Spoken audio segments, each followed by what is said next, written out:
I'm a student here at Curtin University. I do screen art as a major and performance art as a minor. The reason why I got involved with Hockey Australia was because they joined Curtin University and offered an opportunity for students to interview and do stories on their teammates that are going to Rio.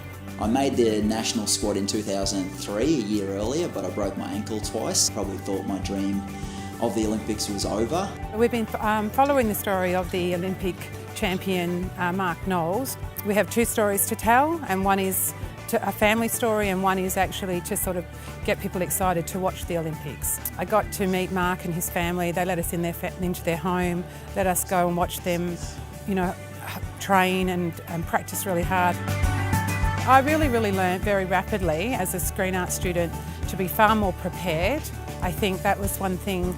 We got the opportunity and we kind of ran for it rather than just sort of sit down and nut it out a little bit better. And I think when you're dealing with that sort of situation, you actually learn at a much faster rate and a rapid rate versus just in class experiences. Without a doubt, I had the biggest learning curve through this process. I feel extremely grateful for the opportunity to work with Hockey Australia. They have been incredibly generous with their time and their effort that they've given us to sort of help teach us what's required for a world audience. Hockey Australia, within the first 3 weeks of being released, went to nearly 30,000 people worldwide. At this stage, I'm not exactly sure where we're at now, but that audience, for a student to get that kind of audience is just an amazing opportunity.